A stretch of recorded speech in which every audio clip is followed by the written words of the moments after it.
Hi everyone, it's Bibi here for Knit and Tangle, and today I'm going to be sharing a couple of ideas and inspiration using some of the products from the latest release, and briefly I'm going to be sharing some ideas to mix these products with previous releases products. I'm going to be making a gift card box with a pop-up card holder, and I'm going to show you two super duper easy ways to do this. Okay, I have here the whole release from this month, and this month is important because Knit and Tangle is also celebrating 6 years in the market, and I want to say thank you very much for having me with you in the team, and happy birthday Knit and Tangle. So we have a bunch of amazing products as always and super creative. And what is different about this release is that it seems that all the die sets and stamps coordinate. So I can use different elements from each set to create something completely new. I even have this idea on creating a tag gift card box. So why not? You know, it could be useful, something you can hang from a present or something, because the gift card box fits perfectly on the tag. So anyway, I just sit for some days here. I die cut a bunch of paper, different colors to see what looks the best. I did some stencil using nuo mousses as well, and I also did some tone on tone stamping, because I also wanted to share with you another options to customize these boxes, and from here the sky's the limit. You can make boxes for many different occasions, and for example, here is a happy birthday one. This one here doesn't have an insert, but you can just place your gift card inside. You can put chocolates, you can put anything inside this box, or you can also do some Halloween projects, or perhaps you can make a crocodile box. So I have many ideas. I tried different things, but then I decided to make a box for you using the coordinating design elements that Knit and Tangle is providing. Okay, so I already die cut the box, and you can get two boxes from an A4 sheet of cardstock. The first thing I do is to fold the scoring lines with my hands, and then I varnish them. And I'm going to speed the camera here because this is easy peasy. So once I have done this, I can stick or glue the box together. You can use double-sided tape, or you can also use glue or any adhesive. I'm going to use double-sided tape here in the half of the box. In the other half, I'm going to use glue. If you ask me which is my favorite adhesive to do this, I will say glue, because the glue gives me time to move the pieces and to put them in place. If for some reason I put the pieces in the wrong position, I will spoil my die cut and I have to cut it again, and well, anyway. So the glue also takes a little bit more of time to dry, but you can use clips or something to help yourself to dry that part there. So I'm not gluing this properly here because the most boxes I did, I realized that I have to add glue also over the little flaps so that the corners of the box also stick together. Here I forgot to do it. It happens when you are making a video, but in the next box I'm going to do it, so you will see the inside of the box perfectly glued together. This is very easy to do. So once I have my box done, all I have to do is to embellish. You can customize this box as I show in the beginning of the video in many different ways, many different colors. You can use also designer series paper, and this box measures about ½ inch tall, and the length of the box is 3 inches 3/4 by 2.5 inches.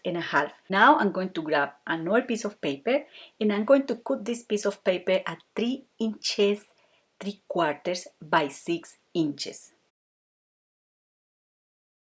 And now I'm going to fold the paper in half, and I'm going to eyeballing this. I'm going to fold the paper like so, and this is more or less a centimeter or ½ inch. This is also the height of the box. Then I'm going to fold the paper like so, like a V or a mountain valley shape. And then I'm going to grab the knife, and I'm going to cut a slot to be able to insert the card there. So I have to make two cuts, one very close to the other, and then I just cut the paper like so. And if I need to make this slot a little bit larger, I just use scissors to do that. Okay, so here, if I want to put my card like so, I just leave the paper in that length. I don't do anything to the paper. But I want to try something, and I'm going to cut ½ inch from the side that doesn't have the slot. So you will understand a little bit better here. When I put this insert inside the box, I'm going to put the piece with the slot facing up, okay? And I'm going to place the paper like so. It is perfectly aligned with the box panels. And I'm going to add glue all over the top panel of the box, just like that. And then I'm going to place the insert like so. So you see there is completely aligned with the scoring lines of that part there. To wait a couple of seconds until the glue is dry, and then I can apply glue in this area of the box here at the bottom, and this box is done. You can use designer series paper to embellish this. You can stamp a message on that panel there. Well, the sky is the limit, as I say. This is kind of an idea. One thing I do is to use the bond folder to make sure that the paper is right on the corners of the box. And because this cardstock is not so thick, I didn't leave an allowance between the edges of the insert and the box. So you see the insert is just the same width of the box. So it might cause trouble if your paper is thicker, because you will struggle to close your box.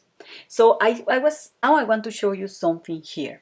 When you have closed the box several times, the gift card tends to keep in this position like so, which is also okay, because sometimes you will want your card to pop up in that way. However, I'm going to show you a second option, or another way to keep the gift card straight inside the box, and when you open the box, the gift card is going to keep always straight. So I'm going to cut the paper using the die, and I'm going to show you here what I meant when I said how I should glue the corners.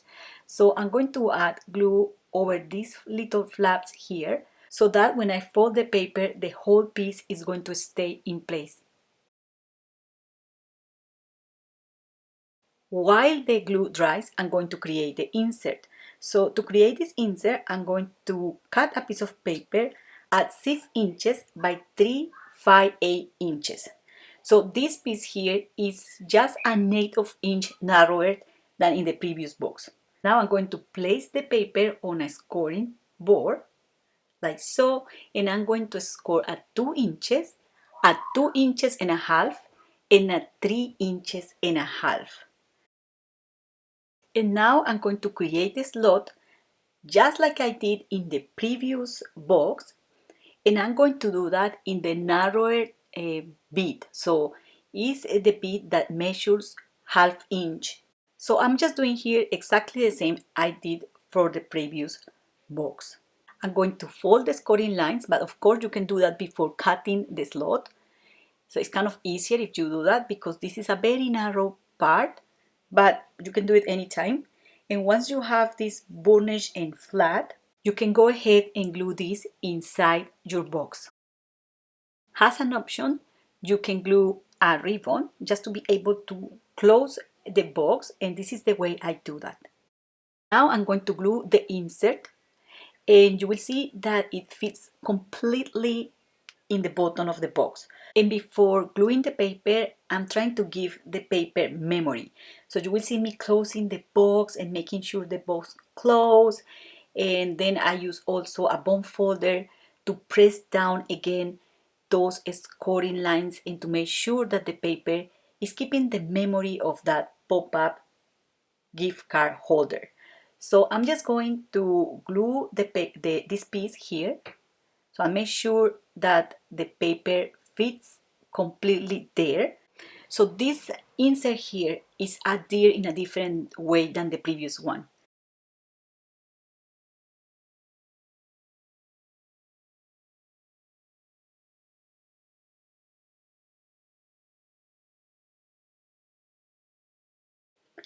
So now I'm going to glue the top of the insert to the top of the box. I'm just going to add glue in that area there, and I'm going to hold this until the glue dries.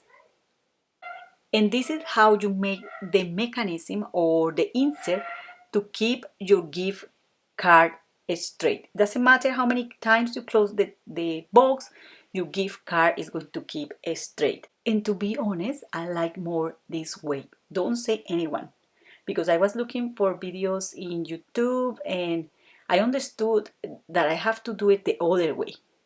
And the truth is that the gift card is not going to stand up, it's going to lay flat inside the box. But anyway, any idea is welcome, because these are two ideas for you so that you can add a gift card holder inside your box. That's the main point of this video. You can also have a better look of the products. You can see here a 360 degrees of the box. You can also see how some products coordinates with the box, or how you can use different products to customize your box for different occasions. So I'm sure you know what I did for the topper of these two boxes here, but I'm still want to show you the process. So I'm going to squeeze 2 hours of work in 2 minutes.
So I also added a piece of ribbon there, and with the craft knife, I lift the paper and I push the ribbon in that area there. I was very surprised when I was coloring the flowers, because normally when you color on top of a heat embossed image using alcohol markers, the embossing powder tends to vanish or bleed.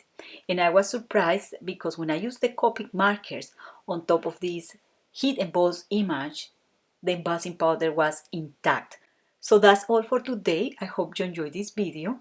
Do not forget to subscribe to this channel or visit the blog for more ideas and inspiration. There is a link in the video description so you can be redirected, and you can also see supply list. Thank you very much for watching, and happy crafting. Bye!